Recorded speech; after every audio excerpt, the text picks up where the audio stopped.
പ്രിയങ്കരനായ അധ്യക്ഷൻ ഉണ്ണികൃഷ്ണൻ, വളരെ ദൃശ്യമാധ്യമങ്ങളിലൂടെയും എല്ലാം ഞാൻ അറിയുന്ന, ഇപ്പോഴാണ് കൂടുതൽ അറിഞ്ഞത്, പ്രിയങ്കരനായ രാജഗോപാൽ, രാകേഷ് ഉഷാർ,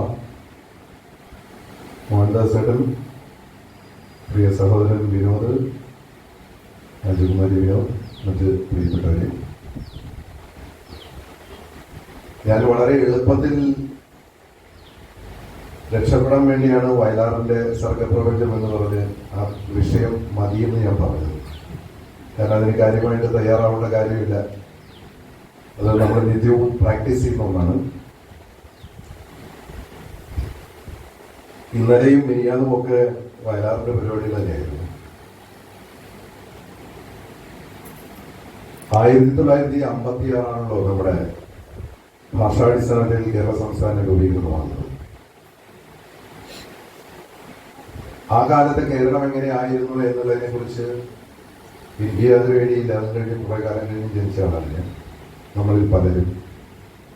പക്ഷെ അന്ന് വലിയ അതിർത്തികളൊന്നും ഉണ്ടായിരുന്നില്ല എന്നാണ് ഞാൻ മനസ്സിലാക്കുന്നത്. കാര്യമായിട്ട് വേലിയൊന്നും ഉണ്ടായിരുന്നില്ല, മതിലുകൾ തീരെ ഉണ്ടായിരുന്നില്ല എന്നാണ് കേൾക്കുന്നത്. എന്നിട്ട് നമ്മൾ അതിരുകളില്ലാത്ത ലോകത്തെക്കുറിച്ച് സംസാരിച്ചിരുന്ന രാഷ്ട്രീയ പാർട്ടി അധികാരത്തിൽ വരികയും ചെയ്തു. പിന്നെ മാത്രമല്ല, 50കളിലൊക്കെ ആ കാലത്ത് ആളുകളൊക്കെ പലപ്പോഴും നമ്മുടെ നാടിനെ പറ്റി പറയാറുണ്ട് ചെമ്മൺ പാതകളായിരുന്നു. എല്ലാവരുടെയും പ്രധാന ആഹാരം കഞ്ഞിയായിരുന്നു. തെക്കോട്ട് പോകുമ്പോൾ കപ്പയായിരുന്നു. പിന്നെ പലപ്പോഴും 3 നേരമല്ല, ഒരു നേരം പോലും ഭക്ഷണം കഴിക്കാൻ ശേഷിയുള്ളവരായിരുന്നില്ല. വാഹനങ്ങൾ ഇതുപോലെ ഉണ്ടായിരുന്നില്ല. ഇതുപോലത്തെ ഭക്ഷണശാലകൾ ഉണ്ടായിരുന്നില്ല. കേരളം ഒരു കാട് തന്നെയായിരുന്നു. നാട് വളരെ കുറവായിരുന്നു എന്നൊക്കെ പലരും എഴുതി വായിച്ചിട്ടുണ്ട്. പക്ഷെ അതിങ്ങനെ കേരളം, പിന്നെ മറ്റൊരു ഏറ്റവും പ്രധാനപ്പെട്ട കാര്യം ഓട്ടോറിക്ഷ. നമ്മുടെ അന്നത്തെ പ്രധാനപ്പെട്ട വാഹനം കാളവണ്ടിയായിരുന്നു. കാളവണ്ടിയുടെ ചക്കട ശബ്ദത്തിലാണ് നമ്മൾ യാത്ര ചെയ്തത്. അപൂർവമായി കാണുന്ന ഒന്നായിരുന്നു ബസ്. പിന്നെ സൈക്കിളായിരുന്നു അതിനുശേഷം വന്ന ഒരു യാത്രാവാഹനം. അത് കഴിഞ്ഞ് വളരെ വളരെ വളരെ കാലം കഴിഞ്ഞാണ് മോട്ടോർ ബൈക്കുകൾ വന്നത്. അതും കഴിഞ്ഞ് കുറെ കഴിഞ്ഞാണ് ഓട്ടോറിക്ഷ വന്നത്. കേരളത്തിൽ ആദ്യമായി കോട്ടയത്തും പാലക്കാടുമാണ് ഓട്ടോറിക്ഷ വന്നതെന്ന് പറയും. തൃശ്ശൂരിൽ ഓട്ടോറിക്ഷ വന്ന കാലത്ത് ഓട്ടോറിക്ഷയിൽ കയറാൻ വേണ്ടി ആളുകൾ തിക്കും നിരക്കും കൂട്ടിയിരുന്ന കഥയിൽ പറഞ്ഞു. അങ്ങനെ ഉണ്ടായിരുന്ന കേരളം ഇങ്ങനെ മാറി മറിഞ്ഞ് ഇപ്പൊ എന്താ കേരളത്തിൽ ഇല്ലാത്തത് എന്ന് ചോദിച്ചാൽ മതി. പക്ഷെ ഇന്നത്തെ കേരളത്തെ നിയന്ത്രിക്കുന്ന മുഴുവൻ സൃഷ്ടിയും സ്ഥിതിയും സംഹാരവും ഒരേ യന്ത്രത്തിൽ നടക്കുകയാണ്. അതിമനോഹരമായ സൃഷ്ടിയാണ് മൊബൈൽ ഫോൺ, യാതൊരു സംശയമില്ല. നമ്മൾ പണ്ട് ഒരു വീട്ടിൽ ഒരു ഫോൺ ഉണ്ടായിരുന്നു. ആ ഫോണിന്റെ ചുറ്റുമുള്ള ആളുകൾ ആ വീട്ടിൽ ഇങ്ങനെ വന്ന് ഫോൺ വരാൻ വേണ്ടി കാത്തിരിക്കും. കറുത്ത ഫോണായിരുന്നു. എത്ര പേർക്കാണ് ഒരു ഗ്രാമത്തിൽ കിലോമീറ്റർ പാടം നടന്ന് അപ്പുറത്ത് കടന്ന് വീടുകളിൽ ചെന്നിരിക്കും. പിന്നെ അത് കഴിഞ്ഞ് കുറെ കഴിഞ്ഞപ്പോൾ നമ്മുടെ പബ്ലിക് ബൂത്തുകൾ തുടങ്ങി, ടെലിഫോൺ ബൂത്തുകൾ തുടങ്ങി. അത് കഴിഞ്ഞാണ് നമ്മുടെ കയ്യിൽ ഈ ഒരു സാധനം വരുന്നത്. ഇത് അസാമാന്യമായ സൃഷ്ടിയാണ്. ഇങ്ങനെ ഒരു സൃഷ്ടി ഇല്ല എന്ന് തന്നെ പറയാം. നമ്മുടെ ഈ അടുത്ത സ്ഥിതിയാണ് നമ്മുടെ ഈ സ്ഥിതി. ഇതില്ലാത്തൊരു സ്ഥിതി ഞാൻ ആലോചിക്കാനില്ല. നമ്മുടെ സ്ഥിതിയെ നിലനിർത്തുന്നത്, എനിക്കൊരു ഫോട്ടോ അയക്കണമെങ്കിൽ എനിക്ക് അമേരിക്കയിലേക്ക് ഒരു സെക്കൻഡിൽ ഇവിടെ നിന്ന് പറന്നു പോകും. സന്ദേശങ്ങൾ, ചിത്രങ്ങൾ, വീഡിയോകൾ അവിടെ ഇങ്ങോട്ട് വരും. ലോകത്തെ മുഴുവൻ നമ്മളിതിന് ഈ സ്ഥിതി കാലത്ത് നമ്മൾ ഇതിനകത്തായി. പക്ഷെ അതിനേക്കാളൊക്കെ ഗംഭീരമാണ് അതിന്റെ 3ാമത്തെ അവസ്ഥ, സംഹാരം. അതിലൂടെയാണ് നമ്മൾ ആനന്ദിക്കുന്നത്. ഉണ്ണികൃഷ്ണനെ സംഹരിക്കാം, രാജഗോപാലിനെ വലിച്ചു കീറി ഒട്ടിക്കാം, തേക്കാം, തേച്ചു മോറാം. എന്നെ സ്ഥിരമായി ഒട്ടിക്കുന്നത് സ്വന്തം അച്ഛനെ പറ്റിയും വരും സംഹാരം. അപ്പം സൃഷ്ടിസ്ഥിതി സംഹാരങ്ങളുടെ ഒന്നിനെയാണ് നമ്മൾ കയ്യിൽ വെച്ച് നടക്കുന്നത്. അതിലേറ്റവും കൂടുതൽ, ഞാൻ പറഞ്ഞ ഏറ്റവും കൂടുതൽ ഉപയോഗവും ഏറ്റവും കൂടുതൽ ദുരുപയോഗവും നടക്കുന്ന ഈ യന്ത്രത്തിലൂടെ പ്രസവിച്ച് വീണ കുഞ്ഞു പോലും ചോദിക്കുന്ന എന്റെ മൊബൈൽ എവിടെയെന്നാണ് ചോദിക്കുന്നത്. കരഞ്ഞുകൊണ്ട് കരച്ചിലൊക്കെ മൊബൈൽ എവിടെ എന്ന് ചോദിക്കുന്ന കുട്ടികളാണ് ഇനി ഉണ്ടാവുമ്പോൾ. അപ്പൊ എവിടെയാണ് എത്തി നിൽക്കുന്നത്? കേരളത്തിൽ എത്ര മൊബൈൽ ഫോൺ ഉണ്ടെന്ന് ചോദിച്ചു കഴിഞ്ഞാൽ നമുക്ക് ചിന്തിക്കാൻ പറ്റില്ല. ഒരാളുടെ കയ്യിൽ തന്നെ 6-7 ഉണ്ട് മൊബൈൽ ഫോൺ. അപ്പോ ആ ഒരു ഒരു ലോകത്തിൽ നിന്നുകൊണ്ട് 1956 ആണ് എന്റെ മുമ്പിൽ കിടക്കുന്നത്, കേരളം പിറന്ന വർഷം. അവിടെ എനിക്ക് സംസാരിക്കാൻ കഴിയുന്നത് ഞാൻ കാഴ്ചയുടെ കലയുടെ ആളാണ്. സിനിമ, നാടകം എന്നതുപോലെ കണ്ണിന്റെ കലയാണ്. സിനിമ എന്ന വാക്കിൽ നിന്നാണ് സിനിമ ഉണ്ടായത്. അത് ഈ കാഴ്ചയുടെ കല. പിന്നെ എന്റെ ഒരു ഇഷ്ടപ്പെട്ട കല എന്ന് പറഞ്ഞാൽ കാതിന്റെ കലയാണ്, സംഗീതം. അപ്പൊ കണ്ണിന്റെ കലയും കാതിന്റെ കലയുമാണ് എനിക്ക് ഉറച്ചു നിന്നുകൊണ്ട് ഞാൻ നിൽക്കുന്ന സ്ഥലത്തു നിന്നും ഒരു പിടി മണൽ പോലും ചോർന്നു പോകാതെ ഒരു കടൽത്തീരത്ത് ബലമായിട്ട് നിൽക്കാൻ വേണ്ടി എനിക്ക് സംസാരിക്കാൻ കഴിയുന്ന വിഷയം. മറ്റുള്ളവരെല്ലാം സാഹിത്യമാണ്. സാഹിത്യം എന്ന് പറഞ്ഞു കഴിഞ്ഞാൽ മനസ്സിന്റെ കലയാണ്. ഈ കാഴ്ചയുടെ കലയെയും കേൾവിയുടെ കലയും സ്നേഹിക്കുന്ന ഞാൻ ഏറ്റവും കൂടുതൽ ആരാധിക്കുന്നത് ഈ സാഹിത്യം എന്ന് പറയുന്നത് നമ്മുടെ മനസ്സിനെ നിലനിർത്തുന്ന, നമ്മളെ വീണ്ടും വീണ്ടും ജീവിപ്പിക്കുന്ന വാക്കിന്റെ കലയാണ് ഞാൻ മാനിക്കുന്നത്. ഒരിക്കലും സാഹിത്യത്തെക്കുറിച്ച് ഞാൻ സംസാരിക്കുകയില്ല. കാരണം സാഹിത്യം വളരെ പേഴ്സണൽ ആയിട്ടുള്ള ഒന്നാണ്. സാഹിത്യം ആലോചനാമൃതമാണ്. ഇതൊക്കെ ആപാദമധുരങ്ങളാണ് പാട്ടത്തിൽ. പുസ്തകങ്ങൾ വായിക്കാൻ ഭാഗ്യമുണ്ടെങ്കിൽ വായിക്കുക, വായിച്ചതിങ്ങനെ മനനം ചെയ്യുക. പക്ഷെ ആ വാക്കുകൾ നമ്മുടെ മറ്റു ജോലികൾക്ക് ഉപയോഗിക്കാന്നല്ലാതെ സാഹിത്യത്തെക്കുറിച്ച് ഞാൻ ഒരിക്കലും സംസാരിക്കില്ല. അപ്പൊ അതുകൊണ്ട് സാഹിത്യത്തെക്കുറിച്ച് സംസാരിക്കാതെ ഞാൻ എന്തിനെ കുറിച്ചാണ് സംസാരിക്കുന്നത്? ഞാൻ ഏറ്റവും കൂടുതൽ കേൾക്കുന്ന സംഗീതത്തെക്കുറിച്ച്, അഭിനയത്തെക്കുറിച്ച് ഒക്കെ എനിക്ക് പറയാൻ പറ്റുള്ളൂ. വളരെ ആത്മാർത്ഥമാണ്. 1956 അധികം സിനിമയിൽ ഇറങ്ങിയിരുന്ന വർഷമല്ല. അന്നൊക്കെ ഒരു കൊല്ലം 3-4 സിനിമകളൊക്കെയാണ് ഇറങ്ങുക. പക്ഷെ 56 ഒരു പ്രത്യേകത, 56 ഏകദേശം മാർച്ച് മാസത്തിലാണ് രാരീച്ചാൻ എന്ന പൗരൻ എന്നൊരു സിനിമ. രാരീച്ചാൻ എന്ന പൗരൻ, ചന്ദ്രധാര പ്രൊഡക്ഷൻസിന്റെ സിനിമ. എന്തൊരു മനോഹരമാണ്. പ്രൊഡക്ഷൻ കമ്പനിയുടെ പേര് ചന്ദ്രധാര. ആ ചന്ദ്രധാരം മലയാളികളും ഏറ്റെടുത്ത ഒരുപാട് ചിത്രങ്ങൾ ചന്ദ്രധാരയിലുണ്ട്. ചന്ദ്രധാര പ്രൊഡക്ഷൻസിന്റെ ബാനറിൽ ഭാസ്കരൻ മാസ്റ്റർ സംവിധാനം ചെയ്ത രാരിച്ചൻ എന്ന പൗരൻ, ആ സിനിമ 56 കേരള പിറവിക്ക് തൊട്ട് മുമ്പ് എല്ലാ മലയാളികൾക്കും ഇഷ്ടപ്പെട്ട ഒരു പാട്ടുണ്ടായി. അത് മലയാളത്തിന്റെ പച്ച മണ്ണ് മണക്കുന്ന വരികളും ഈണവുമായിട്ടാണ് ഭാസ്കരൻ മാസ്റ്ററും രാഘവ മാസ്റ്ററും പാട്ടുണ്ടാക്കിയത്. നാഴിയൊരി പാല് കൊണ്ട് നാടാകെ കല്യാണം, 4-5 തുമ്പ കൊണ്ട് മാനത്തൊരു പൊന്നോണം, അഹമാനത്തൊരു പൊന്നോണം. നാഴിയൊരി പാല് കൊണ്ട് നാടാകെ കല്യാണം എന്നത് പഴഞ്ചൊല്ലാണ്. അത് പി ഭാസ്കരൻ മാസ്റ്റർ അവകാശപ്പെട്ടതല്ല. പക്ഷേ 4-5 തുമ്പ കൊണ്ട് മാനത്തൊരു പൊന്നോണം എന്ന വാക്ക് എഴുതിയത് ഭാസ്കരൻ മാസ്റ്റർ. നമ്മുടെ ഓണം അതിൽ വരുന്നുണ്ട്, നമ്മുടെ തുമ്പ വരുന്നുണ്ട്, നമ്മുടെ ദേശീയോത്സവമായി എല്ലാം അതിനകത്ത് വരുന്നുണ്ട്. അതിന് ശേഷം വരുന്ന വരികളിൽ മഞ്ഞിന്റെ തട്ടമിട്ട് ചന്ദ്രൻ മേലെ സുറുമയാൽ കണ്ണെഴുതി താരകൾ നീളേ, അന്തിക്ക് പടിഞ്ഞാറേ ചെന്തെങ്ങിൻ കൂല വെട്ടി കല്യാണ വീട്ടിലാരോ പൂമുല്ല പന്തലു തീർന്നു എന്ന് പറയുന്നു ഭാസ്കരൻ മാസ്റ്റർ. 56 വർഷം. ഇത് കഴിഞ്ഞ് മറ്റൊരു ആകർഷണീയമായ സിനിമ നവംബർ മാസത്തിൽ, ഏകദേശം നവംബർ മാസം 3-ാം 4-ാം റിലീസ് ചെയ്യുന്ന ഒരു സിനിമ. ആ സിനിമയുടെ പേര് കൂടപ്പിറപ്പ് എന്നായിരുന്നു. കൂടപ്പിറപ്പ്. കൂടപ്പിറപ്പ് എന്ന സിനിമയുടെ പ്രത്യേകിച്ച് ഇളയരാഘവൻ മാസ്റ്ററാണ് സംഗീതം. അതിൽ വേറെ 2 കവികൾ പാട്ട് എഴുതിയിരുന്നു. അതിൽ അതുവരെ നാടകങ്ങൾക്ക് പാട്ട് എഴുതിയിരുന്ന, കവിതകൾ എഴുതിയിരുന്ന വയലാർ രാമവർമ്മ എന്നൊരു കവി ഒരു സിനിമയ്ക്ക് പാട്ട് എഴുതുകയാണ്. കൂടപ്പിറപ്പിൽ JD തോട്ടൻ സംവിധാനം ചെയ്ത സിനിമയിൽ ഈ കൂടപ്പിറപ്പ് എന്ന സിനിമയിലെ ഒറ്റ പാട്ടല്ല, 4-5 പാട്ടുകൾ അദ്ദേഹം എഴുതിയിട്ടുണ്ട് വയലാർ രാമവർമ്മ. ഒറ്റ പാട്ടുകൊണ്ട് അതുവരെയുള്ള എല്ലാ ഗാനരചയിതാക്കളെയും അദ്ദേഹം പിന്നിലാക്കി. അമ്മ കുഞ്ഞിലേക്ക് പരകായ പ്രവേശം നടത്തുന്ന ഒരു രചനാ രീതിയാണ് വയലാർ കണ്ടെത്തിയത്. അതും ഈ പറയുന്ന തുമ്പിയും അതിനകത്തുണ്ട്. അമ്മയാണ് പാടുന്നത്, പക്ഷെ മനസ്സ് കുട്ടിയുടെയാണ്. ആ ഒരു രചനാ സംഗീതമാണ് വളരെ ബ്രില്യൻ്റ് ആയിട്ടുള്ള വയലാറിന്റെ രചനയുടെ പ്രത്യേകത. തുമ്പി തുമ്പി വാവാ ഈ തുമ്പത്തടലിൽ വാവാ, തുമ്പത്തടലിൽ വാവാ, കൊച്ചിക്കോട്ടകൾ കണ്ടോ, ഒരു കൊച്ചറണാകുളമുണ്ടോ, കാഴ്ചകൾ കണ്ട് നടക്കുമ്പോൾ അച്ഛനെ അവിടെ കണ്ടു. 3-ാമത്തെ വയസ്സിൽ അച്ഛൻ മരിച്ചുപോയ കുട്ടിയാണ് വയലാർ രാമവർമ്മ. അപ്പോ കൊച്ചരിവാലൻ മീശയുമായി അച്ഛനെ അരികിൽ കണ്ടോ എന്ന് എന്റെ അമ്മയാണ് പാടുന്നത്. അമ്മ അതിലെ ഏറ്റവും ഗംഭീരമായ വരികള്: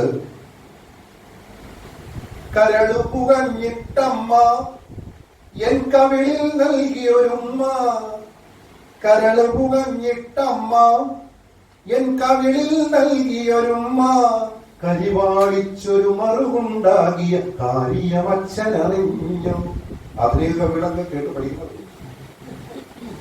കരള് പുകഞ്ഞിട്ടമ്മ എൻ കവിളിൽ നൽകിയൊരുമ്മ, കരുവാളിച്ചൊരു മറുകുണ്ടാക്കിയ കാര്യമച്ഛനറിഞ്ഞു പറയുമ്പോ എന്തായിരിക്കും ആ അമ്മയുടെ, ആ ഉമ്മയുടെ ഒരു ശക്തി? കൊച്ചു കുഞ്ഞിന്റെ കവിളില് കരിവാളിപ്പ് ഉണ്ട്. അതിലൂടെ വയലാർ രാമവർമ്മ കസേര വെച്ചിട്ട് ഇരിക്കുകയാണ് ഗാനം എഴുതിയത്. വയലാർ രാമവർമ്മ ആരാണെന്ന് ചോദിച്ചു കഴിഞ്ഞാൽ വയലാർ രാമവർമ്മയാണ് പുസ്തകങ്ങൾ വായിക്കാൻ എന്നെ പോലുള്ളവർക്ക്. സ്കൂളിലെ മാഷന്മാരല്ല, ഒരിക്കലും എന്നെ പഠിപ്പിച്ച മാഷന്മാരൊന്നും വലിയ സാഹിത്യകാരനുണ്ടായി നമ്മളെ വായിക്കുന്നില്ല. എനിക്കങ്ങനെ ഒരു പ്രോത്സാഹനം മോനെ ആ പോയി ആ പുസ്തകം വായിക്കുന്നൊന്നും ഒരാളും പറഞ്ഞിട്ടില്ല. സ്കൂളിന്റെ കുഴപ്പമില്ല, എന്റെ കുഴപ്പമില്ല, മാഷന്മാരെ കുഴപ്പമില്ല. വയലാർ രാമവർമ്മയാണ് ഓരോ ഗ്രന്ഥങ്ങളെയും നമുക്ക് പരിചയപ്പെടുന്നത്. ആ നിലയ്ക്ക് വയലാർ രാമവർമ്മ എന്റെ ഹെഡ് മാസ്റ്ററാണ്. അതിന് ഏറ്റവും വലിയ ഉദാഹരണം പറയേണ്ടത് കാളിദാസൻ. കാളിദാസനെ കുറിച്ച്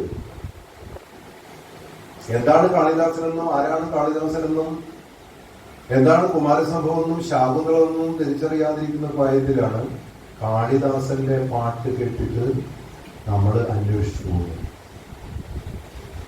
വിക്രമാദിത്യ ചക്രവർത്തിയുടെ സഹോദരിയായിരുന്ന മാളവികയ്ക്ക് കാളിദാസനോടുണ്ടായിരുന്ന രഹസ്യ പ്രണയം രാജാവ് അറിഞ്ഞാൽ തല പോകുമോ എന്ന് ഭയപ്പെട്ട് കാളിദാസനും ഒളിപ്പിച്ചു വെച്ചു, അവളും ഒളിപ്പിച്ചു വെച്ചു. അവസാനം വിക്രമാദിത്യ സദസ്സിൽ നിന്നും വിട്ട് അവിടെയും ഇവിടെയൊക്കെ അലഞ്ഞു തിരിഞ്ഞ് എവിടെയോ പോയി മരണപ്പെട്ട് ആ കഥയൊക്കെ നിങ്ങൾക്ക് അറിയാമല്ലോ. സിലോണിൽ വെച്ച് കൊല്ലപ്പെട്ട് കാളിദാസന് ഒരു സ്മാരകം ഉണ്ടായപ്പോൾ ആരും അറിയാതെ വന്ന് മാളവിക കാളിദാസന്റെ പ്രതിമയിൽ മാലയിട്ടു എന്ന ഒരു കഥാസന്ദർഭത്തെയാണ്. ഉജ്ജയിനിയിലെ ഗായിക ഉർവശി എന്നൊരു മാളവിക ശില്പികൾ തീർത്ത കാളിദാസന്റെ കൽപ്രതിമയിൽ മാലയിട്ടു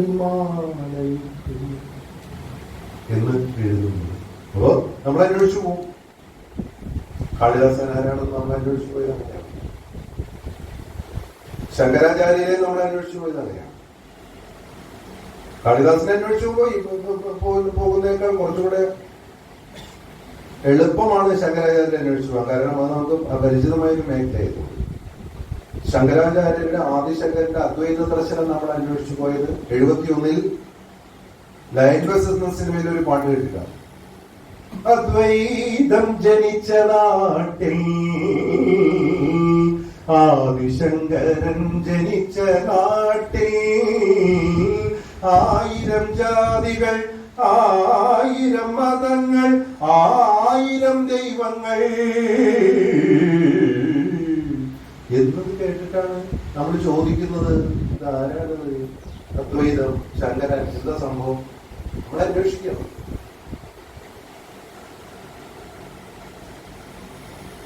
കല്യാണ സൗഗന്ധ്യം എന്നൊരു തുള്ളൽ കഥ പഠിക്കുന്ന സമയത്തിന് മുൻപ് തന്നെ സ്കൂളിൽ ഒരു വാർഷിക വേളയിൽ എന്റെ ഒരു അടുത്ത സുഹൃത്തിന്റെ ജ്യേഷ്ഠൻ കല്യാണ സൗഗന്ധ്യം എന്ന കവിത വായിച്ചതാണ് കേട്ടത്. ആരുടെ കവിത? വയലാർ എഴുതിയ കല്യാണ സൗഗന്ധ്യം.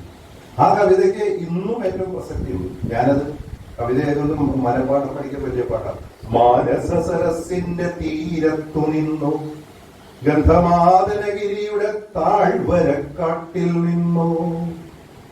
മാനസ സരസിന്റെ തീരത്തു നിന്നു, ഗന്ധമാദനഗിരിയുടെ താഴ്വരക്കാട്ടിൽ നിന്നു. കാലത്തിൻ തനൂജകൾ മൃദുകന്യകൾ വന്നു ലാളിച്ചു വളർത്തുന്ന പുഷ്പവാടിയിൽ നിന്നു. മാലമാലയായി മലർമലരായി വിരിയുന്ന, അങ്ങനെ തുടങ്ങുകയാണ് ഈ കല്യാണ സൗകര്യം. അത് ഈ യാത്ര തുടങ്ങുകയാണ്. ഈ ഗതയും എടുത്തുകൊണ്ട് എല്ലാം തല്ലി തകർത്തുകൊണ്ട് വായുവേഗത്തിൽ കാലത്തിന്റെ വേദിയിലൂടെ പായുമെൻ മുന്നിൽ വന്നു കിടക്കുന്ന, ശകനം മുഴക്കാൻ കിടക്കുന്ന ഇവൻ ആര് എന്ന് പറഞ്ഞ കൊരകനെ കാണുന്നിടത്ത്, പായുമെൻ മുന്നിൽ വന്നു ശകുനം മുടക്കുവാൻ, എൻ കാൽ ചവിട്ടേറ്റു മരിക്കുവാൻ കിടക്കുന്ന തെണ്ടിയാര്, ഇവനൊരു മൃഗമോ മനുഷ്യനോ എവറസ്റ്റ് ആരോഹണക്കാരനോ രാജ്യത്തിന്റെ അതിരാക്രമിക്കുന്ന ചീനനോ ചെകുത്താനോ? ചൈനീസ് വിരുദ്ധ പ്രസംഗത്തിന് മുമ്പ് എഴുതിയതാണ്. കല്യാണ സൗന്ദര്യ പുഷ്പം തേടിപ്പോകുന്ന ഭീമസേനന്റെ കഥ പറയുമ്പോൾ അന്നത്തെ ഇന്ത്യൻ പശ്ചാത്തലമാണ് കവി പറയുന്നത്. രാജ്യത്തിന്റെ അതിരാക്രമിക്കുന്ന ചീനനോ ചെകുത്താനോ, പൊളിറ്റിക്കലാണ്. അതിന്റെ പേരിലും അദ്ദേഹത്തിന് പറഞ്ഞു. ഇപ്പൊ നടന്നുകൊണ്ടിരിക്കുന്നത് നമ്മുടെ അതിർത്തിയിൽ മാന്തു തുടങ്ങി ഈ ചേരലുള്ളത്. അങ്ങനെയാണ് ഒരു വലിയ രാഷ്ട്രീയ പാർട്ടിക്ക് വയലാർ അനഭിമതനാണ്. ഏതാ പാർട്ടി എന്ന് നമുക്കറിയാം. അപ്പോ കല്യാണ സൗന്ദര്യം നമ്മൾ കല്ലും മരങ്ങളും തല്ലി തകർത്തുകൊണ്ട് ഉല്ലാസമോടങ്ങ് ചെല്ലുന്ന നേരത്ത് വല്ലീഗ്രഹങ്ങളിൽ സല്ലീലയാടുന്ന നല്ലൊരു ഗന്ധർവമല്ലാക്ഷിമാരുടെ സലാപസാരസ്യഹല്ലോഹനങ്ങളാൽ കല്ലോല വിഭ്രമം വെല്ലുന്ന കൺമുനത്തെല്ലിന്റെ ഭംഗിയും ചില്ലിവില്ലാട്ടവും മുലായുധം താഴെ കല്ലം നൽകുന്ന ധർമ്മില്ലവും ചന്ദ്രനെ വെല്ലും മുഖാബ്ജവും മല്ലികാമുട്ടിനെ തല്ലി ഓടിക്കുന്ന ഈ സംഭവം ഇങ്ങനെ എന്താ പറയാ, താളത്തെ കെട്ടി താളത്തെ വാക്കുകളെ താളത്തിൽ കെട്ടിയിട്ട കലക്കത്ത് കുഞ്ഞുനമ്പ്യാർ എഴുതി വെച്ച ആ കുഞ്ഞുനമ്പ്യാർ കവിതയ്ക്കുള്ള വേറൊരു വാതിലാണ് ഈ വയലാറിന്റെ കവിതയുടെ. സ്കൂളിൽ ഞാൻ 7ന് പഠിക്കുകയാണ്, 7ാം ക്ലാസ്സിൽ പഠിക്കുമ്പോഴാണ് എനിക്ക് നല്ല ഓർമ്മയാണ് അയാൾ പറഞ്ഞത്. ചീനനോ ചെകുത്താനോ ഇപ്പൊ പരസ്പരം സ്റ്റേജിലിരിക്കുന്നത് നോക്കുന്നതൊക്കെ. അപ്പോഴാണ് നമ്മൾ പിന്നീട് കിട്ടുന്നുണ്ട് ഓരോരുത്തരും അന്വേഷിച്ചു പോവാ. ചാങ്കമ്പുഴ അന്വേഷിച്ചു പോകുന്നത്. ചങ്ങമ്പുഴ എന്ന് പറഞ്ഞു കഴിഞ്ഞാൽ കാളിദാസനും ചങ്ങമ്പുഴയാണല്ലോ വയലാറ്. എന്നെ ഏറ്റവും കൂടുതൽ ആകർഷിച്ച, ഞാൻ എപ്പോഴും ഇന്നും പാടും നാളെയും പാടുന്ന പാട്ടാണ് ചങ്ങമ്പുഴയുടെ കവിതകൾ പാടും ശൃംഗാരപ്പുഴക്കടവിൽ. ചങ്ങമ്പുഴയുടെ കവിതകൾ പാടും ശൃംഗാരപ്പുഴക്കടവിൽ. നീ ചെന്നിറങ്ങുമ്പോൾ നീലപ്പുകാവുകൾ നിന്നെ പുണരുമ്പോൾ ആകെ തുടുക്കുമെന്റെ മലയാളത്തിന്റെ കുടിഞ്ഞോട്ടെ. അപ്പോഴാണ് നമ്മൾ ചങ്ങമ്പുഴ. മഞ്ജീത സിഞ്ചിതം എന്താണ്? ഡാലിക പൂക്കളെ ചുംബിച്ച് ദാഹിച്ചുറങ്ങും പ്രിയമനോ രാജ്യമേ. ഹേമാംബരാഡംബരാംഗിയായി നിൽക്കുന്ന ഹേമന്തരാത്രിതൻ മുഗ്ധ സൗന്ദര്യമേ. ഓടക്കുഴലിൻ സരാമൃതമോ കയ്യിൽ ഒമർഖയാമിന്റെ മുന്തിരിപ്പത്രമോ. ഷെല്ലി രചിച്ചോര് അനശ്വര കാവ്യമോ ചൊല്ലുകൻ സങ്കല്പ കാമുക മന്ത്രമോ. എല്ലാവരും വന്നില്ലേ? അതിൽ വരാത്തപ്പോ ആരാണത്? ഷെല്ലി വന്നു, ഷേക്സ്പിയർ വന്നു, എന്തിനധികം വന്നു? ഹേമാംബരാഡംബരിയായിട്ട് അല്ല, ലളിതാ സഹസ്രനാമം വന്നു. ഈ 4 വരിക്കകത്ത് നമ്മളൊക്കെ അന്വേഷിക്കുമ്പോൾ എല്ലാം വരികയാണ്. ഡാലിയ പൂക്കൾ എന്ന് പറയുമ്പോൾ നമ്മളെ അങ്ങോട്ട് പോയി ആ സംസ്കാരത്തിലേക്ക് പോകുന്നു. അതാണ് പാട്ടുകളിലൂടെ ഈ കൊച്ചു മലയാളത്തിൽ വയലാർ രാമവർമ്മ ചെയ്ത. പക്ഷെ വയലാർ രാമവർമ്മയേക്കാൾ എത്രയോ വലിയ കവികൾ ഉണ്ടായിരുന്നു. എനിക്ക് തോന്നുന്നു എല്ലാവരും വയലാറിനൊക്കെ വലിയ കവികളായിരുന്നു. അതുകൊണ്ടാണല്ലോ സാംസ്കാരിക സാഹിത്യ രംഗത്തെ വളരെ വലിയ ഒരു നിരൂപകൻ പറഞ്ഞത് മറ്റൊരു കവി എന്ന് പറഞ്ഞല്ലോ. ചങ്ങമ്പുഴയുടെ മറ്റൊരു കവിയാണ്. പിന്നെ നമ്മുടെ ഇവിടുത്തെ രാഷ്ട്രീയക്കാരൊക്കെ പറഞ്ഞതെന്താ വെച്ചാൽ അയാൾ ഒരു കുടം പക്കും കവിയാണ് വയലാറിനെ. പക്ഷെ അവരെയൊന്നും ആരും ഓർക്കുന്നില്ല എന്നുള്ളതാണ് ഏറ്റവും വലിയ. മരിച്ച 50 വർഷം കഴിഞ്ഞിട്ട് ഓർക്കുന്നത് വയലാർ രാമവർമ്മയാണ്. അതെന്തായിരിക്കും കാരണം? തനിക്ക് ശേഷം വന്ന ഒട്ടനവധി കവികളെയും ഒട്ടനവധി ഗാനരചയിതാക്കളെയും അവരുടെ സംഭാവനകളെയും ഒക്കെ നോക്കുമ്പോൾ വയലാർ രാമവർമ്മ എന്തുകൊണ്ടാണ് വയലാർ രാമവർമ്മയെ മലയാള ദിനത്തിൽ ഞാൻ ഓർക്കുന്നത് വെച്ച് കഴിഞ്ഞാൽ വയലാർ മനുഷ്യന് വേണ്ടി നിലകൊണ്ടവരാണ്. ഒരേ നിലപാടിൽ നിന്നുകൊണ്ട് നിന്ന പ്രസ്ഥാനത്തെയും വിമർശിച്ചതാണ്. മനുഷ്യന്റെ കളിത്തൊഴിലാണ്. വയലാർ രാമവർമ്മയുടെ ഏറ്റവും പ്രധാനപ്പെട്ട കവിതയും അത് തന്നെയാണ്. വയലാർ രാമവർമ്മ കുതിരപ്പുറത്ത് പാഞ്ഞു പോകുന്ന പറയുന്നത്. അതുകൊണ്ടാണ് ചോദിച്ചത്, ആരൊരാളൻ കുതിരയെ കെട്ടുവാൻ, ആരൊരാളതിൻ മാർഗം തടുക്കുവാൻ, ദിഗ്വിജയത്തിന് സർഗശക്തിയാമീ കുതിരയെ വിട്ടയക്കുക. അതിലെ അവസാനം പറയുന്നത്, ഈശ്വരനല്ല മാന്ത്രികനല്ല ഞാൻ, പച്ചമണ്ണിൻ മനുഷ്യത്വമാണ്. ഈ യുഗത്തിന്റെ സാമൂഹ്യ ശക്തി ഞാൻ, മായുകില്ലെന്റെ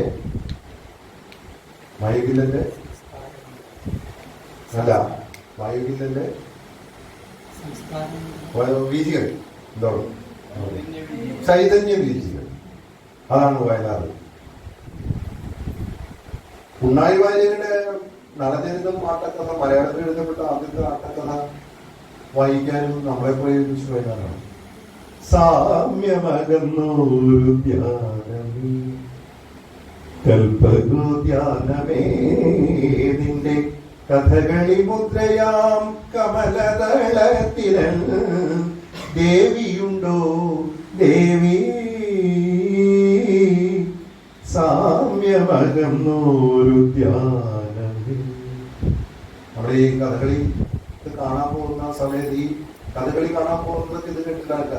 മഞ്ജുതര, എന്താണത്? മഞ്ജുതരയുടെ മഞ്ഞിൽ മുങ്ങും കുഞ്ചകുടീരങ്ങളിൽ രാഗേന്ദുമുഖികൾ നാണത്തിലൊളിക്കും രോമഹർഷങ്ങളെ. എന്തൊക്കെയാണ് ഇങ്ങനെ പദങ്ങളെ കൊണ്ട് ഇങ്ങനെ എടുത്തിട്ടേ ഇപ്പോഴും കോരിത്തരിക്കുന്നു. തൊട്ടേനെ ഞാൻ മനസ്സുകൊണ്ട് കെട്ടിപ്പിടിച്ചേനെ ഞാൻ ഈ ചിത്രത്തൂണിലെ പ്രതിമ പോലെ മാറിൽ കുട്ടിപ്പിടിച്ചേനെ ഞാൻ, തൊട്ടേനെ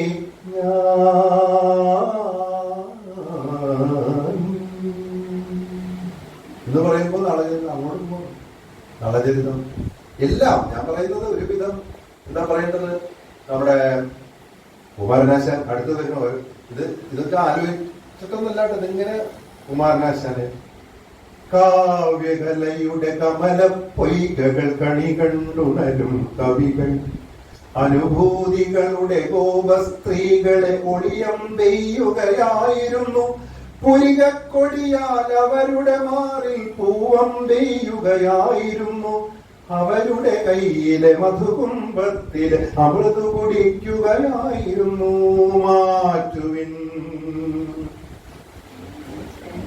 ചട്ടങ്ങളെ, മാറ്റുവിൻ മാറ്റുവിൻ മാറ്റുവിൻ. പല്ലനയാറിൻ തീരത്തിൽ പത്മപരാഗ കുടീരത്തിൽ വിളക്കുവയ്ക്കും യുവകന്യകയൊരു വിപ്ലവഗാനം കേട്ടു. മാറ്റുവിൻ ചട്ടങ്ങളെ, മാറ്റുവിൻ ചട്ടങ്ങളെ, മാറ്റുവിൻ. മാറ്റുവിൻ ചട്ടങ്ങളെ മുദ്രാവാക്യമാണ്. മാറ്റുവിൻ ചട്ടങ്ങളെ, മാറ്റുവിൻ ചട്ടങ്ങളെ എന്ന് ദേവരായ മാസ്റ്റർ ട്യൂൺ ചെയ്തിട്ട് ദേവരായ മാസ്റ്റർ അടുത്ത് ചെയ്തു. മാറ്റുവിൻ മാറ്റുവിൻ മാറ്റുവിൻ എന്നാക്കി മാറ്റുന്ന ദേവരായ മാസ്റ്ററുടെ സംഗീതത്തിന്റെ ഒരു ബ്രില്യൻസ്. അപ്പോ ഈ പറഞ്ഞ ഇപ്പൊ നമ്മള് ഇവിടുന്ന് കാളിദാസനിൽ തുടങ്ങി ഇപ്പോഴും നമ്മുടെ ജീവിതത്തില് പല ഘട്ടങ്ങൾ വരുമ്പോഴും നമ്മൾ ഓർത്തു പോകുന്ന ഈ എന്താ പറയേണ്ടത്, ഇത് മാറ്റുലി കവിയോ അതല്ലെങ്കിൽ കോടമ്പാക്കം കവിയോ ആയിട്ടുള്ള ഒരാൾക്ക് ചെയ്യാൻ പറ്റുന്ന കാര്യമില്ല. ചങ്ങമ്പുഴയുടെ സ്വാധീനങ്ങൾ ഇവർക്കൊക്കെ ഉണ്ടായിരുന്നെങ്കിലും വയലാർ എനിക്ക് നൽകിയത്, നമുക്ക് നൽകിയ പുതിയ വാക്കുകളാണ്. ഓരോ കാലഘട്ടത്തിലെയും എഴുത്തുകാർ നമുക്ക് പുതിയ വാക്കുകൾ തരണം. ഇന്നത്തെ എഴുത്തുകാരൊക്കെ തരുന്നുണ്ട്, പക്ഷേ നമുക്ക് ഏറ്റുപാടാൻ പറ്റത്തില്ല. ഏറ്റുപാടാൻ പറ്റാത്തതൊന്നും എനിക്കറിയുന്നത്. അതായത് അമ്പിളിത്തെല്ലിനെ മൊത്തുവാൻ മാനത്ത് പൊൻകണം തീർത്തവരെ, നിങ്ങളുടെ കൊമ്പൻ തലപ്പാവ് തട്ടിത്തെറിപ്പിച്ച ചെമ്പൻ പുലരി കണ്ട. ആയിഷായി, നിങ്ങളുടെ കൊമ്പൻ തലപ്പാവ് തട്ടിത്തെറിപ്പിച്ച് ചെമ്പൻ പുലരി കണ്ട എന്ന് പറയുമ്പോൾ രാത്രിയുടെ ഒരു അന്തരീക്ഷം, അമ്പളിത്തെല്ല് അവളെ ആക്രമിക്കാൻ നിൽക്കുന്നത് പൊന്നെറിഞ്ഞുകൊണ്ട്, പക്ഷേ അതിനെല്ലാം തകർത്തുകൊണ്ട് നിഷ്പ്രഭമാക്കുന്ന ഒരു ചെമ്പൻ പുലരി നാളെ ഉദിക്കും, അത് നീ കണ്ട എന്നാണ് വയലാർ ചോദിക്കുന്നത്. ആയിഷ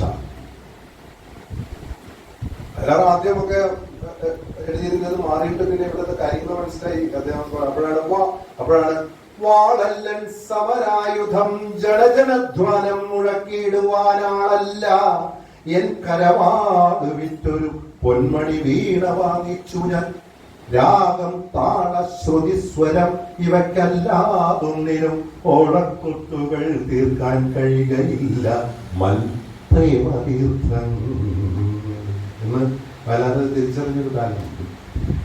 ഇത് സർഗസംഗീതം 61 സർഗസംഗീതം. അദ്ദേഹത്തിന്റെ ദർശനം എന്താണെന്ന് പറയുന്നുണ്ട്. ഈ സർഗസംഗീതം ഇപ്പോഴും എടുത്ത് നമ്മൾ വായിക്കുമ്പോഴേ നമുക്ക് കിട്ടുന്ന അനുഭൂതിയാണ്.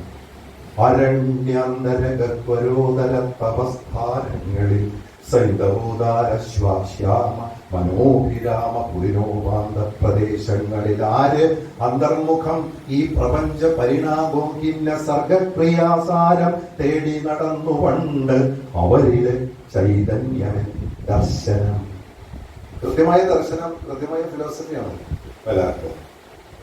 അപ്പൊ അങ്ങനെ പറഞ്ഞു പോകുമ്പോ, കവിതകൾ പറഞ്ഞു പോകുമ്പോൾ, പാട്ടുകൾ പറഞ്ഞു പോകുമ്പോൾ എവിടെയും നിർത്താൻ പറ്റില്ല.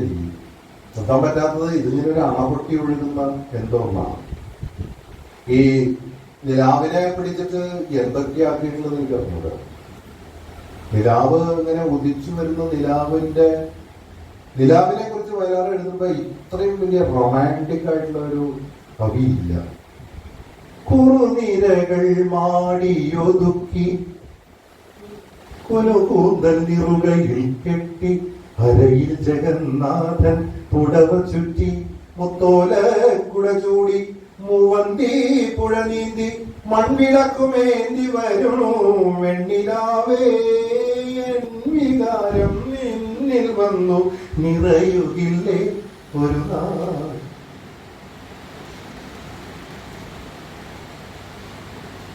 വെൺചന്ദ്രലേഖയുരപ്സരസ്ത്രീ വിപ്രലംഭ ശൃംഗാര നൃത്തമാടാൻ വരും അപ്സരസ്ത്രീ.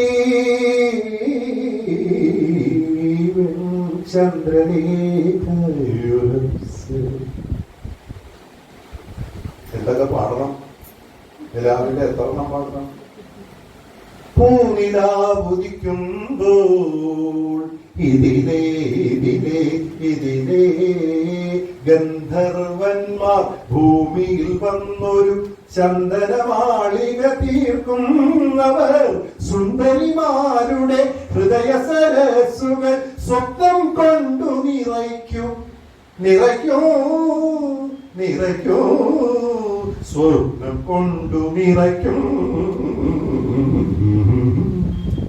എത്ര നിലാവ, വെളുത്ത വാവിനേക്കാൾ വെളുത്ത നിറം.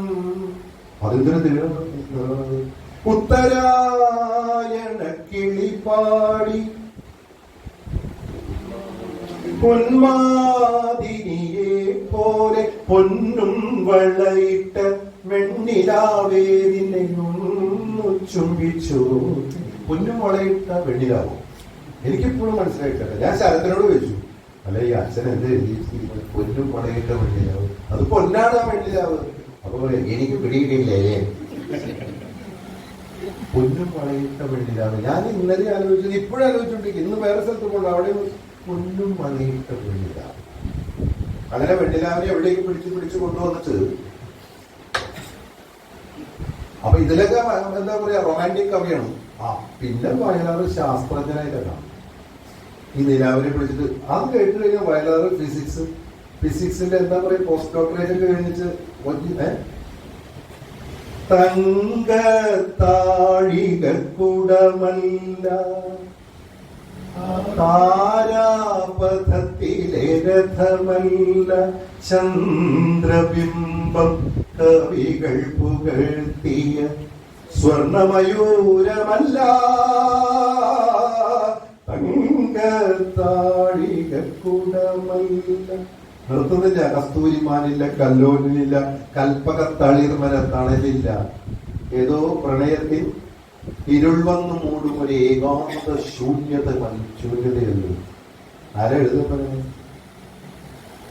അവ ആ നേരത്തെ കണ്ട ആളല്ല. നേരത്തെ ഹൈഡർ റൊമാൻറ്റിക്ക. ഇതിലങ്ങ് വലിച്ചു.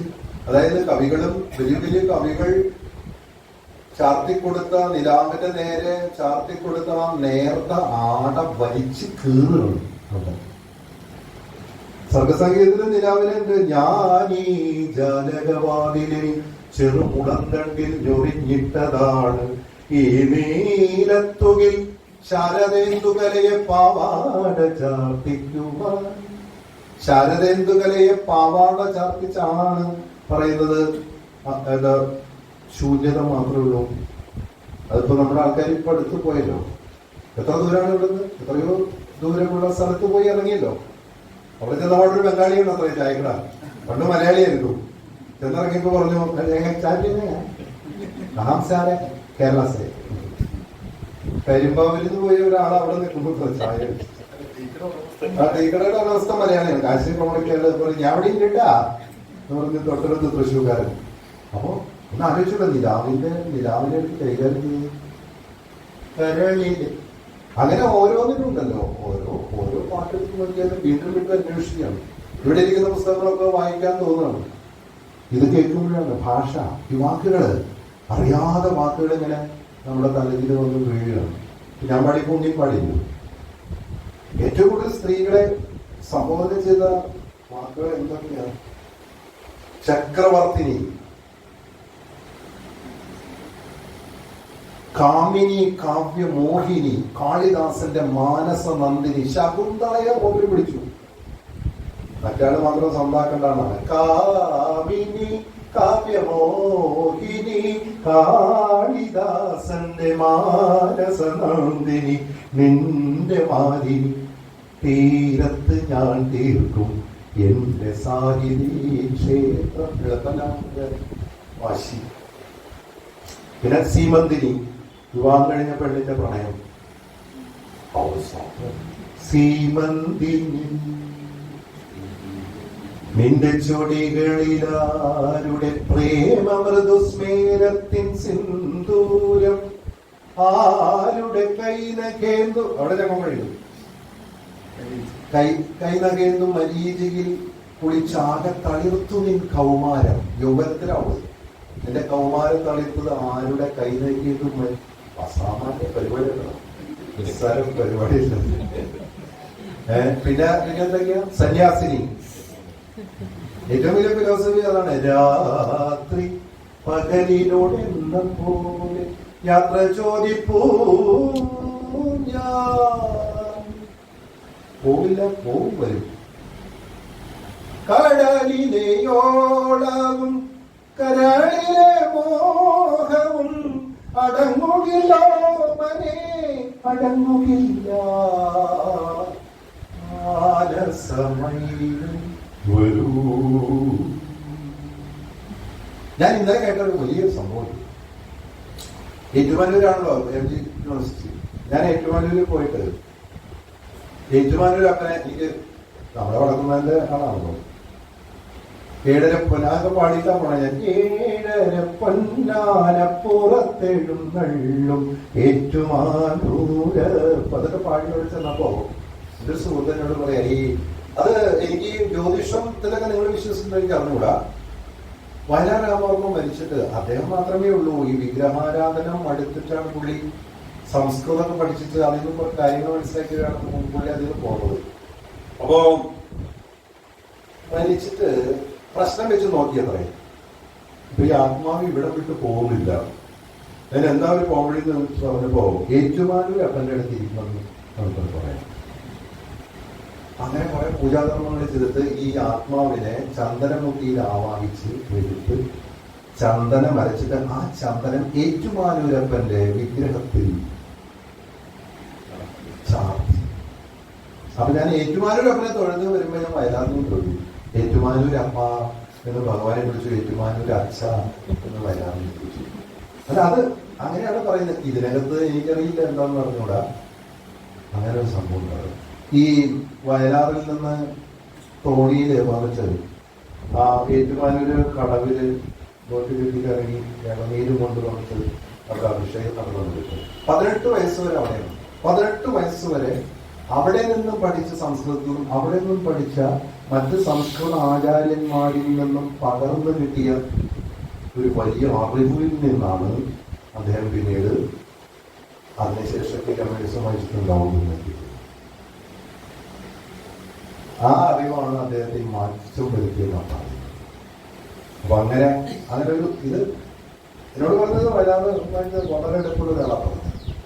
അപ്പോൾ ഭക്തിഗാനങ്ങൾ ഏറ്റുമാനൂർക്ക് പോവാം, വൈക്കത്തേക്ക് പോവാം. ഇദ്ദേഹത്തിന്റെ നാട്ടിലേക്ക് വൈക്കത്തപ്പനും ശിവരാത്രി, നമ്മുടെ നാട്ടിലേക്ക് വരാം, വടക്കും നാഥന് ഇവിടേക്ക് വരാം, എവിടേക്ക് പോകാനോ വയനാട്ടിലെ പാട്ട് കേട്ടു.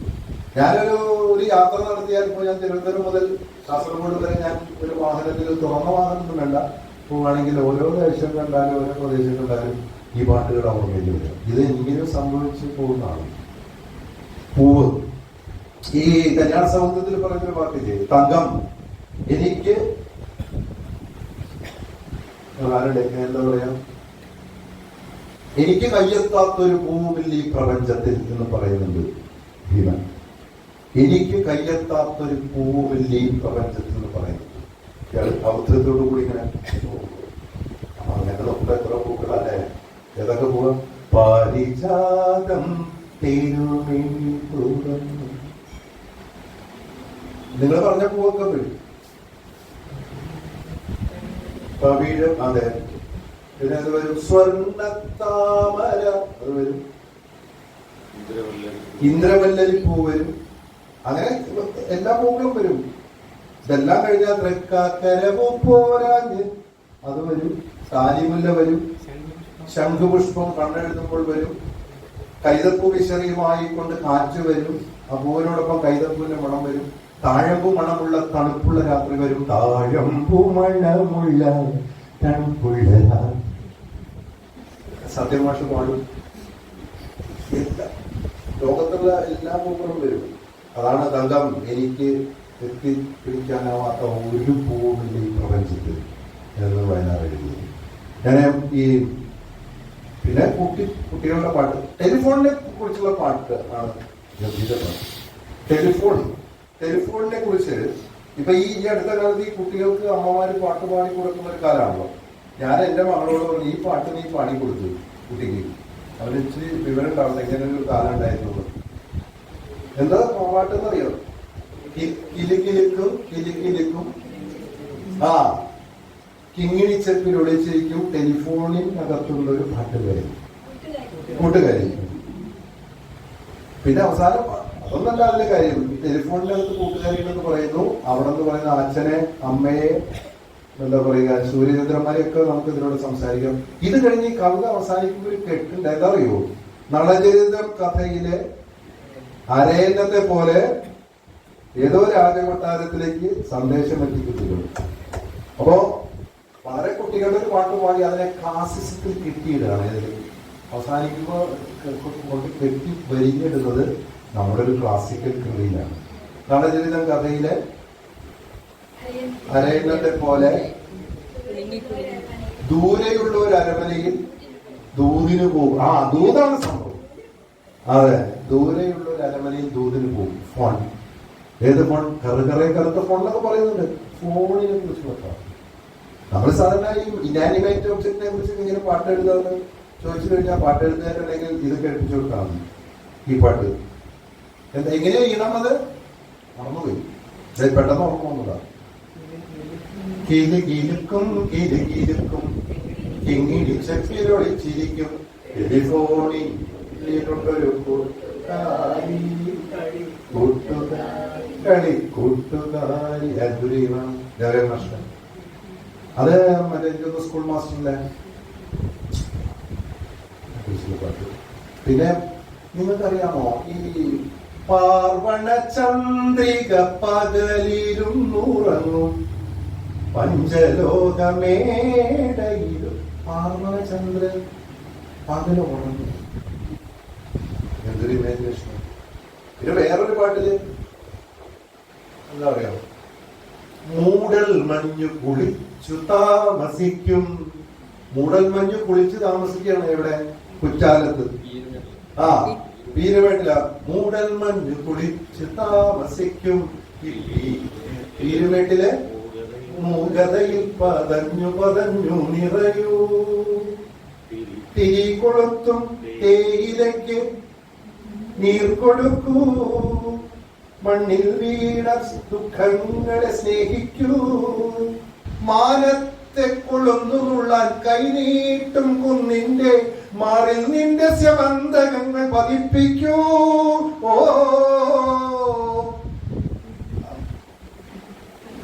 സാധനം കൊണ്ടുപോയി അവസാനം കിട്ടുന്നത് മറ്റേ കഴുകനെ പറഞ്ഞിട്ടാണ്. അവനെ അലക്കുന്നതാണ്. നാളത്തെ ഉഷസ്സുകളിൽ നിഴൽ വിരിക്കും. ആ, നാളത്തെ ഉഷസ്സുകളിൽ നിഴൽ വിരിക്കും കഴുകന്റെ സാധനം. കാളമേഘ ചിറകുകൾ തകരട്ടെന്നോ? ആ, അങ്ങനെയാണ് സാധനം. ഞാൻ മറന്നുപോയി. മറക്കല്ല, അത് മാത്രമല്ല ചോദിച്ചത്.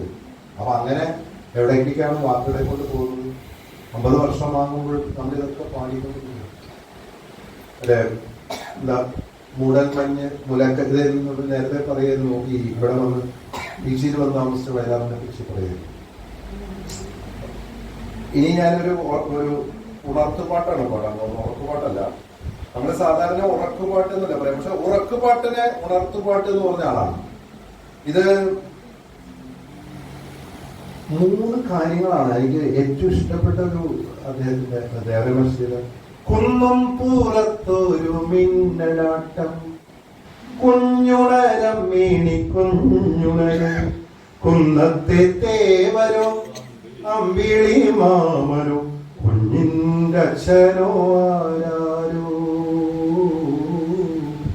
കുന്നും പൂരത്തൊരു മിന്നലാട്ടം കുഞ്ഞുണരം മീണി കുഞ്ഞുണരം കുന്നത്തെ തേവരോ അമ്പിളി മാമരോ കുഞ്ഞിന്റെ അച്ഛനോ ആരാരോ. കുന്നത്തെ തേവരാണെങ്കിൽ കണ്ടാൽ കണ്ടെന്നു പോലും നടിക്കൂല.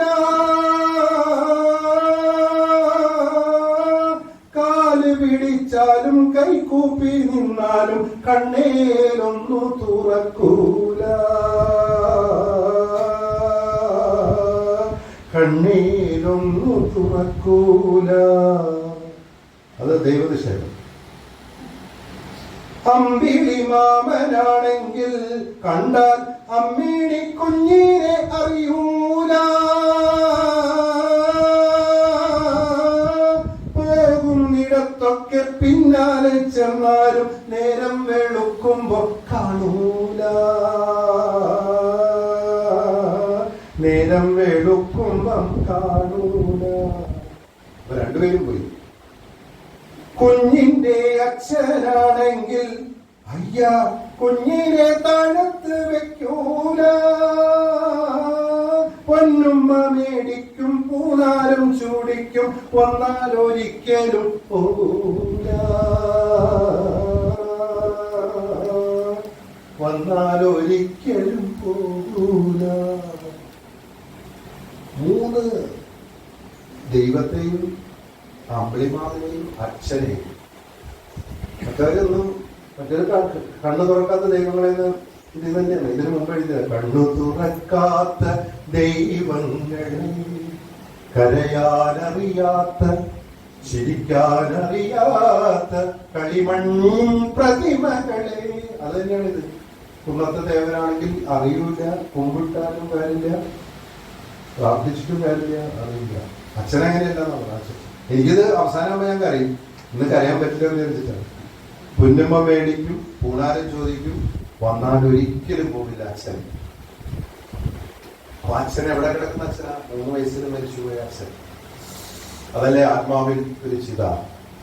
അത് കഴിഞ്ഞ് മറ്റേ ശരത് പറയുന്നത് വെച്ചാല് അമ്മയ്ക്ക് മകനെ ഇംഗ്ലീഷ് പഠിപ്പിക്കണമെന്നായിരുന്നു ആഗ്രഹം. പക്ഷെ അമ്മാവന്റെ മക്കളെ, അതായത് അമ്മയുടെ മക്കളെ എല്ലാം ഇംഗ്ലീഷ് വിദ്യാലയത്തിൽ പഠിപ്പിക്കണം. ഇദ്ദേഹത്തെ സംസ്കൃതം പഠിപ്പിച്ച് കുറച്ച് കഴിയുമ്പോൾ അമ്മ വീട്ടിൽ പറയും എന്റെ മകനെയും കൂടി ഇംഗ്ലീഷ് പഠിപ്പിക്കണം. അപ്പൊ അമ്മാവൻ കാരണം പറയും. അത് കഴിഞ്ഞ് എല്ലാവരുടെ അമ്മ ഒരു തന്ത്രം പ്രയോഗിച്ചു അമ്മാവനെ വരട്ടാൻ. ഒരു ഗുസ്തിക്കാരനെ വിളിച്ചിട്ട് പറഞ്ഞു ഈ അമ്മാവനെ ഒന്ന് വരക്കണം, അല്ലെങ്കിൽ എന്റെ മകൻ നശിപ്പിക്കും. അങ്ങനെ ഗുസ്തിക്കാരൻ കൊണ്ട് പറഞ്ഞു അവനെ ഇംഗ്ലീഷ് സ്കൂളിൽ വിട്ട് നീ വിവരം അറിയിട്ടുള്ളത്. അങ്ങനെ പേടിച്ചിട്ടാണ് അത്ര അമ്മാവൻ ചേർത്തല സ്കൂളിൽ 5th ഫോം വരെ പഠിപ്പിച്ചത്. എന്താണ് ആലോചിച്ചത്? ഒരു മഹാപ്രതിഭയുടെ എന്തൊക്കെയാണ് പണ്ടത്തെ അമ്മാവന്മാര്. അതൊക്കെയാണെന്നുണ്ട് എനിക്ക് മറ്റേ രവിച്ചപ്പോഴൊരു ചുരുക്കിൽ മരിക്കും ധർമാധർമ്മങ്ങൾ എന്നൊക്കെ എഴുതിയത് ഈ സംഭവങ്ങളൊക്കെ ആയിരിക്കണം. ഇതുകൊണ്ടൊക്കെ ആയിരിക്കും അവരോടുള്ള ഒരു വാശിയായിരിക്കും. അങ്ങനെ എന്തൊക്കെ ജോലികൾ ചെയ്തു. വയലാർമ്മ നിങ്ങൾക്കറിയാമോ? കവിത എഴുതി രക്ഷപ്പെട്ടില്ല. നാടകം കളിച്ചു, രക്ഷപ്പെട്ടില്ല. നാടക ട്രൂപ്പ് തുടങ്ങി. ആദ്യത്തെ നാടകം SFനെ കൊണ്ട് എഴുതിച്ചു. നാടകത്തിൽ വൃദ്ധനായിട്ട് അഭിനയിച്ചു. പത്രപ്രവർത്തനം തുടങ്ങി. കുറെ കാലം പത്രാധിപരായി. കുഞ്ചാക്കോനെ കാണാൻ വേണ്ടി മതിൽ ചാടി ഉദയ സ്റ്റുഡിയോയുടെ അകത്ത് ചെന്നപ്പോൾ പറഞ്ഞു, കണ്ടപ്പോൾ ആരെയും ചോദിച്ചു വയലാറാണ്, രാമവർമ്മമാണ്. നാളെ സിനിമയെ കുറിച്ച് നടികളെ വേണം പോയി സെറ്റാക്കി ഇങ്ങനെ പറഞ്ഞു കൊടുത്തത്. അതൊക്കെ കഴിച്ചിട്ടാണ് പിന്നീട് വസന്തരാവിന്റെ വാതിൽ തുറന്നു വരും വാടാമലർക്കിളിയേ എന്ന പാട്ടിലൂടെ ഒരു വലിയ കൂട്ടുകെട്ടുണ്ടാവുന്നു. വസന്തരാവിന്റെ വാതിൽ തുറന്നു വന്നവരാണ് ദേവരായ മാസ്റ്ററും വയലാറിനും. അവിടെ നിന്ന് തന്നെ ഭാര്യ. വയലാറിന്റെ പാട്ട് കേട്ട് കഴിഞ്ഞാൽ പറയാം, ഭാര്യ ഒരു ക്രിസ്ത്യൻ കഥയാണെന്ന് അറിയാൻ പാട്ടിന്റെ ഒറ്റ വരി കേട്ടാൽ മതി. മുൾക്കിരീടമിതെന്തിനു നൽകി. അപ്പൊ ബിബ്ലിക്കൽ പഞ്ചതന്ത്രം കഥയിലപടിടൽ ഓരോ കിനാവിലും മാലാഖമാർ വന്ന് ശോഷന്ന പുഷ്പങ്ങൾ ചൂടിച്ചു വന്നു. ആ കഥയാണ് ഈ വിജയ പല ചലച്ചിത്രങ്ങളുടെയും വിജയരഹസ്യം വയലാർ ദേവരാജൻ പാട്ടുകളായിരുന്നു. ഇവരുടെ ഒരു 10 പാട്ടൊക്കെ ഉണ്ടാവും. 10 പാട്ടിൽ 7 പാട്ടും യേശുദാസ് എഴുതിയിട്ടുണ്ട്. 10 പാട്ടുകളുണ്ടാവും.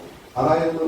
അപ്പൊ അങ്ങനെയുണ്ട്. ഈ കഥയുടെ സന്ദർഭം തന്നെ മാറിപ്പോകുമായിരുന്നു ഈ പാട്ട് കിട്ടി കഴിഞ്ഞാൽ. പാട്ട് റെക്കോർഡ് ചെയ്ത് പറഞ്ഞു കഴിഞ്ഞാൽ കഥ മാറ്റി എഴുതുന്ന പറയുന്നത്. കാരണം പാട്ടിലുള്ള ഒരു ഫിലോസഫി, പാട്ടിലൂടെ പറയുന്ന ഒരു കഥ, അതിങ്ങനെ സിനിമയെ മാറ്റി കളയും. അങ്ങനെയായിരുന്നു. അതാണ് ആ ഒരു വിജയത്തിന്റെ ഫോർമുല. അപ്പൊ ഞാൻ നേരത്തെ പറഞ്ഞൊരു കാര്യം ഉണ്ടായിരുന്നു, ബാണയുദ്ധം. ബാണയുദ്ധം വായിച്ചത് എങ്ങനെയാ? ഉദയഗിരിക്കോട്ടയിലെ ചിത്രരേഖേ ഉർവശി ചമയുന്നൊരു ചന്ദ്രരേഖേ ഉഷയവിടെ. അവർക്ക് ഇതിലൊരു തീ വരും. അതെ, ഇവിടെ ഉഷ ടീച്ചർ അല്ല ഉഷാറ്. ഉഷയവിടെ സഖി ഉഷയവിടെ ഉഷസവിടെ. അത് അങ്ങനെ ബാണയുദ്ധാണത്. ബാണന്റെ മകൾ എന്താ പേര്? ബാണാസുരന്റെ മകളുണ്ടല്ലോ, അതിസുന്ദരിയായ ഉഷ. അതാണ് പറയാത്തത്. അവളുടെ കൂട്ടുകാരി ചിത്രലേഖ. ഇവൾ സ്വപ്നം കാണുന്നു. ശിവനെ വീടിന്റെ മുമ്പിൽ പിടിച്ചിരുത്തിയാണ് ബാണൻ. ഇതിനറിയോ? കാവൽക്കാരനായിട്ട്. അപ്പൊ ഈ ചിത്രലേഖ സ്വപ്നം കാണുന്നു. അല്ല, ഇവിടെ ഉഷ സ്വപ്നം കാണുന്നു. ചിത്രലേഖ ചിത്രം വരയ്ക്കാൻ പറയുന്നു. വരച്ചു. അത് ശരിയായില്ല. ഒരെണ്ണം വരച്ചപ്പോ അയ്യോ ഇതൊരു ഗോഡിനെ പോലെ ഇരിക്കുന്നു. അത് മാറ്റി. അത് കഴിഞ്ഞ് വേറൊരാളെ വരച്ചപ്പോ ഏകദേശം പ്രദ്യുമ്നന്റെ ഛായ, കൃഷ്ണന്റെ മകന്റെ. അത് കഴിഞ്ഞ് ഈ ചേർക്കന്റെ വരച്ചു. അവരുടെ അനിരുദ്ധന്റെ വരച്ചു. ഇവൻ തന്നെ ആള് പോയി പിടിച്ചുകൊണ്ട് പോകാനാണ് മോഡൽ. ഇവളുടെ ആളുകൾ പോയിട്ട് അനിരുദ്ധനെ പിടിച്ച്, ബന്ധനസ്ഥനായ അനിരുദ്ധൻ അവനെ കൊണ്ടുപോയിട്ട് പ്രമദവനത്തില് എന്തൊക്കെയാ സംഭവിച്ചെന്ന് ദൈവത്തിന് നമുക്ക് അറിയിച്ചു. അങ്ങനെ ഇവളുടെ മുഖത്തെ നിന്നും ഈ കണ്ണിന് താഴെ കറുപ്പ്, കവിള് തൂങ്ങിയിരിക്കുന്നു. അച്ഛൻ ചോദിച്ചു എന്ത് പറ്റി നമുക്ക്? അങ്ങനെ ഇവനെ പിടിക്കണം. അനിരുദ്ധനെ പിടിച്ചു ബന്ധിക്കുന്നു. നീ ആരാ ചോദിക്കുമ്പോൾ ഞാൻ കൃഷ്ണന്റെ മകന്റെ മകനാ, കൃഷ്ണനെ എനിക്ക് ആവശ്യം എന്ന് പറയാണ് ബാണൻ. കൃഷ്ണനെ വിളിച്ചിട്ട് പറഞ്ഞു, അപ്പനെ വിളിക്കില്ല എന്ന് പറഞ്ഞിട്ട് കൃഷ്ണനെ, ഇനി എന്താ അപ്പനല്ലടാ, അപ്പനെ വിളിക്കില്ല. അങ്ങനെ കൃഷ്ണൻ വരുന്നു. അപ്പൊ മനുഷ്യനെ കൊല്ലാൻ പറ്റില്ല, അതാണ് മേടിച്ചു വെച്ചൊക്കെ വരാം. മനുഷ്യനെ കൊല്ലാൻ പാടില്ല. മൂപ്പര് ബാണനെ അലക്കുന്നത്. ആ ബാണയുധം വായിക്കാൻ പോയത് ഈ പാട്ട് കേട്ടിട്ടാണ് പബ്ലിക് ലൈബ്രറി പോയത്. ബാണയുധം ഉണ്ടോ എന്ന് ചോദിച്ചത്. ബാണയുധം എന്നൊക്കെ അങ്ങനെ പറയുകയാണെങ്കിൽ ഞാൻ എനിക്ക് നേരം വിളിക്കാൻ പറയേണ്ടി വരും. ഞങ്ങളെ മാത്രം അത് നമ്മളെപ്പോഴും ഇങ്ങനെ ആകെ വിഷമത്തിലാവുമ്പോൾ വരുന്നതാണ്. ഞങ്ങളെ മാത്രം കറുത്ത ചായം മുക്കി എന്തിനീ മണ്ണിൽ വരച്ചു വികൃതമായി. വരികൾക്ക് സംഗീതമാണ്. വികൃതമായി എന്തിനീ മണ്ണിൽ വരച്ചു കറുത്ത ചക്രവാളം അതിരുകൾ ചൂഴും കാരാഗ്രഹമാണ് ഭൂമി. തലയ്ക്കു മുകളിൽ ശൂന്യാകാശം, താഴെ നിഴലുകളിഴയും നരകം. അത് പാട്ടല്ല, അത് എന്തെങ്കിലും പാട്ടെന്നൊന്നും പറയാൻ പറ്റില്ല. ഇത് വലിയ കവിതയല്ലേ. തെക്കും കൂറണിയാത്തി കളിരൂപുള്ളോത്തി. അവസാനം പാൽച്ചുണങ്ങ് ഉള്ള പുസ്തകം.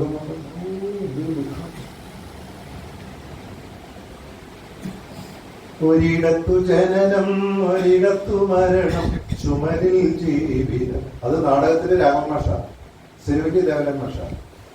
കരളിലച്ചപ്പിൽ സ്വപ്നം എന്നൊരു കള്ള നാണയം ഇട്ട താര്. നാടകത്തില് പാമ്പുകൾക്ക് മാളമുണ്ട്, രാമമാഷ. പക്ഷെ ഇതൊക്കെയാണെങ്കിലും ഇതിനു മുമ്പ് 50കളിലൊക്കെയാണ് ഈ LPR വർമ്മയുടെ കൂടെ എത്ര പാട്ടുകളാണ് സ്വർഗം കാണിക്കുന്നു. അത് എപ്പോഴത്തെ പാട്ടാന്നറിയോ? ഈ LPR വയലാറിന്റെ നമ്മളെപ്പോഴും ഏത് സമയത്താ പാടാന്നറിയോ? ഒരു പരിപാടി അവസാനിച്ചിട്ട് നമ്മളെല്ലാവരും കൂടി എന്നും ലാസ്റ്റ് പാട്ടാണ്. പറന്നു പറന്നു പറന്നു ചെല്ലാൻ പറ്റാത്ത കാടുകളിൽ കൂടുന്നു കൂട്ടി ഞാനൊരു പൂമരക്കൊമ്പിൽ. ആ പൂമരക്കൊമ്പിൽ, ആ പൂമരക്കൊമ്പിൽ. ലാസ്റ്റ് അത് കഴിഞ്ഞാണ് അത് ഓട്ടോറിക്ഷന് കിട്ടാതെ കായലിനക്കരെ പോകാനെനിക്കൊരു കളിവെള്ളമുണ്ടായിരുന്നു. അതെ, ലാസ്റ്റ് പാട്ടാണ് പറഞ്ഞു പറഞ്ഞു. അപ്പൊ വയലാറിന് കൊടുക്കുന്ന വിദ്യാർത്ഥികളാണ് തക്കര പച്ചയിലെ കഞ്ചരച്ചോലയിലെ ആയിരമിതളുള്ള പൂവി. അതും സ്ഥാനാർത്ഥി സാറമയാണ്. അതുകൊണ്ടാണ് തിങ്കൾ കലയുടെ തേരിറങ്ങിയ തിരുഹൃദയ പൂങ്കാവിൽ. സെക്രട്ട് എന്താ പറയുക? തിരുഹൃദയം.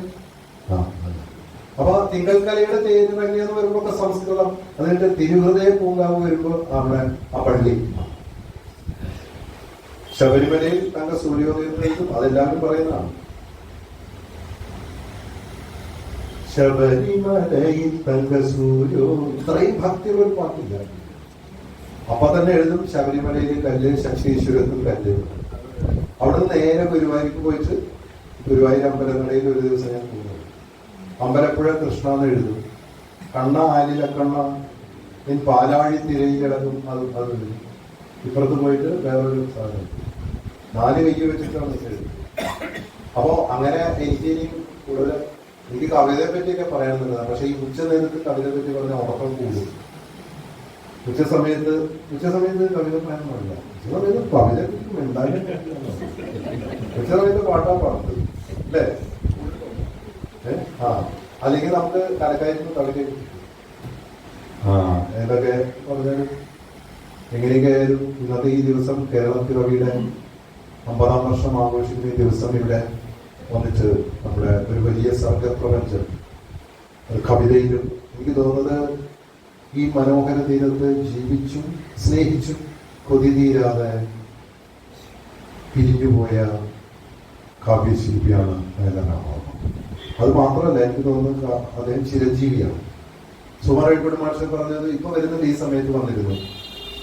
അദ്ദേഹം മാഷ് പറഞ്ഞില്ലേ, അല്ലെ മനുഷ്യൻ മരിക്കാതിരിക്കാനുള്ള എന്തൊക്കെ ഔഷധങ്ങൾ, മരുന്നുകൾ ആധുനിക വൈദ്യശാസ്ത്രം കണ്ടുപിടിക്കാൻ പോവുകയാണ്.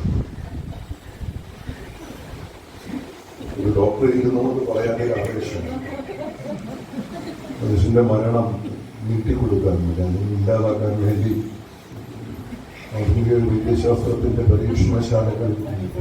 എനിക്കിത് കേട്ടപ്പോൾ ചിരി വരികയാണ്. മരിച്ചിട്ടും 50 കൊല്ലമായിട്ട് ജീവിച്ചിരിക്കുന്ന ബലാറാമോഹനെ ഇവർക്കാക്കി പോകുന്നത്.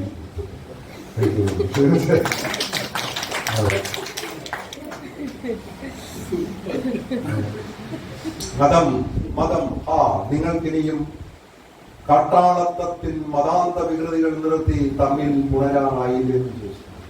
അതാണ് ഏറ്റവും ശക്തമായി ചോദിച്ചത്.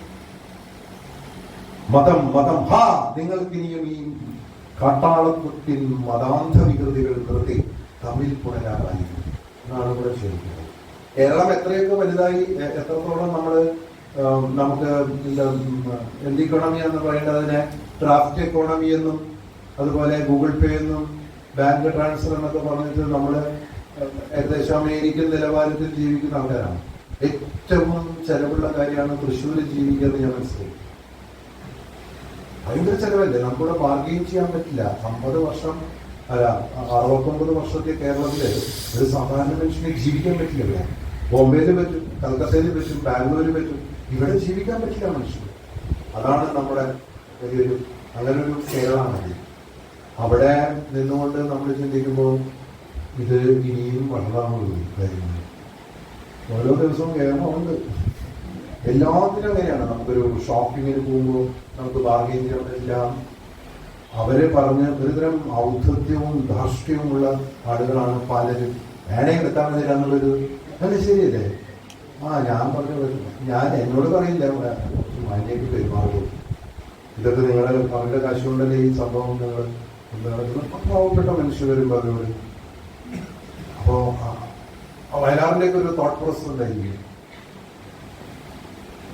എവിടെയൊരു പൂ വിരിയുന്നുവോ അതിന്റെ സുഗന്ധം എന്നിലും നിറയുന്നു എന്നെഴുതിയ ആണ് വയലാർ. അതുകൊണ്ടാണ് സ്നേഹിക്കയില്ല ഞാൻ നോവും ആത്മാവിനെ സ്നേഹിച്ചിടാത്ത ഒരു തത്വശാസ്ത്രത്തെയും എന്ന് വയലാർ പറഞ്ഞു. വയലാർ നമ്മുടെ കവികൾ ചെയ്ത മസ്തിഷ്കത്തോടല്ല, ഇങ്ങനെ മസ്തിഷ്കത്തിൽ കയറി അവിടെ ചിന്തിച്ചിട്ട് പിന്നീട് താഴേക്ക് വരില്ല ചെയ്ത് നേരിട്ട് ഹൃദയത്തിലില്ല. വയലാർ എഴുതിയത് വയലാർ സംബന്ധിച്ച് ഹൃദയം കൊണ്ടാണ്. അതാണ് വയലാറിന്റെ പ്രത്യേകത. അപ്പൊ അതുകൊണ്ട് ഒരു പരിപാടിയും കൂടി ഉണ്ടെന്ന് അവിടെ എന്താ പറയുന്നത് എനിക്ക് അറിഞ്ഞൂടാ. അവിടെ എങ്ങനെ എന്തെങ്കിലും തോന്നും. അവിടെ പിന്നെ ഇങ്ങനെയൊന്നും വേണ്ട. അവിടെ നമുക്ക് ഈ വർണ്ണസുരഭിയാം